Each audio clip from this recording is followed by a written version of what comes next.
Hello everyone, how are you? Russians fire 3 missiles at college in Mykolaiv at night. One person killed. The Russian invaders attacked Mykolaiv with S-300 missiles at night. Residential buildings and an educational institution were destroyed. I will convey to you today's important developments. And I'll look into what might be on the map. If you want the war to end, I would appreciate it if you like the video and comment. Don't hold back your support and let's show our stance. 1 killed person and 5 wounded people were reported. Source: Alexander Sinkovich, mayor of Mykolaiv, on Telegram. Kyrylo Timoshenko, deputy head of the Office of the President of Ukraine. Details: Alexander Sinkovich reported that Mykolaiv was shelled around midnight with S-300 missiles.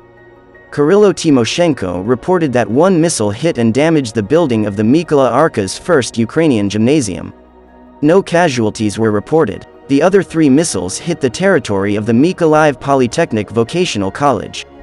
The shelling partially destroyed the 4-story college building.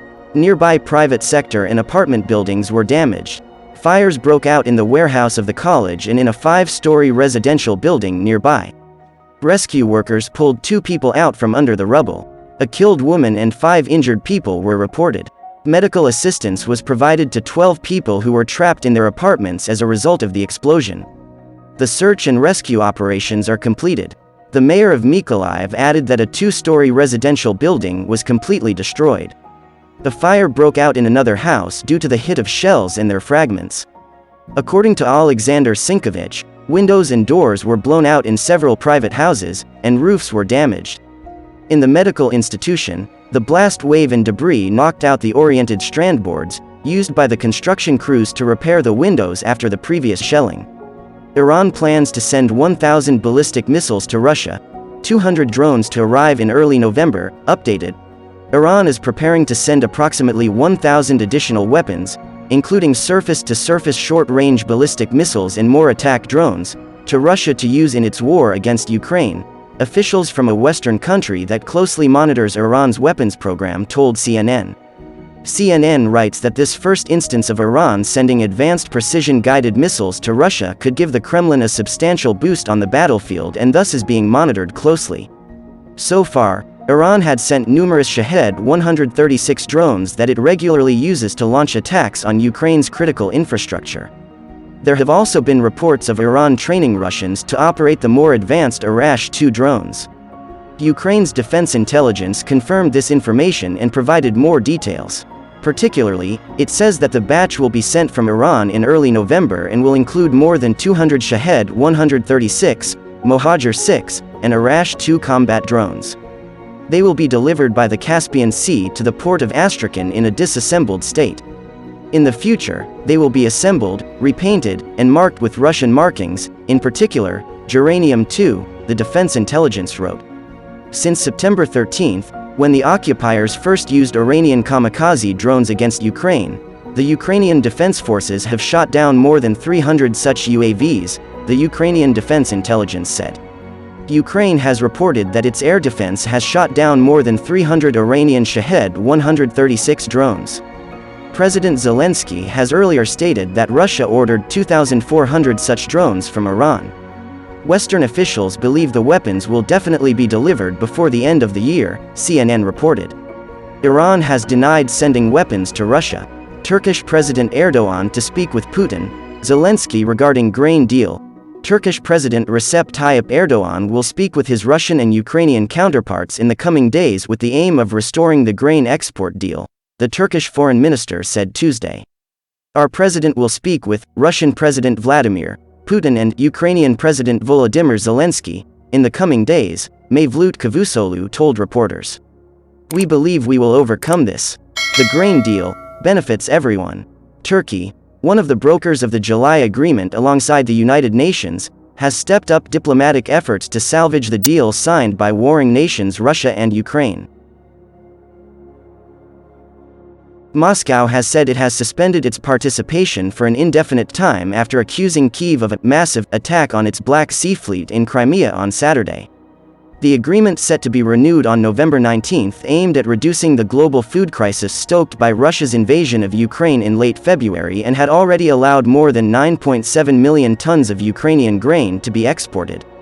Erdogan said on Monday Turkey would pursue efforts to keep the agreement in force despite Russia's hesitation. Is Ukraine joining NATO? Ukrainian farmers and food-importing nations in the Middle East and North Africa will feel the pain of the Russian interruption of grain exports through the Black Sea corridor, said the IFPRI think tank on Monday. The importer nations face their highest need for grain in the months ahead, with supplies in doubt and commodity prices jolted higher. Wheat futures prices were 6% higher at the end of the trading day at the Chicago Board of Trade, driven by the sudden tightening of supplies. Soybeans and corn futures also rose.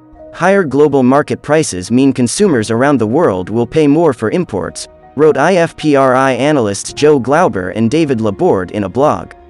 But farmers in Ukraine, unable to benefit from higher prices, were expected to sow less winter wheat.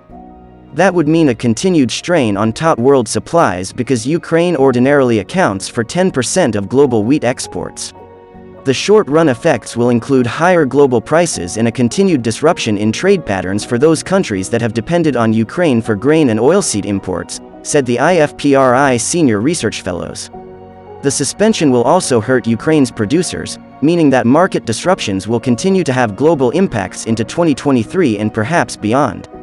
Over the weekend, Russia said its Black Sea fleet was attacked by drones and suspended its participation, for an unspecified period of time, in the July agreement, brokered by Turkey and the UN, that allowed grain exports from both nations to flow through a corridor in the Black Sea.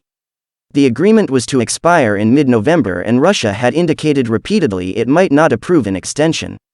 Martin Griffiths, the UN Emergency Relief Coordinator, said Ukrainian exports operate as a huge lever on price, with positive ripple effects throughout the world.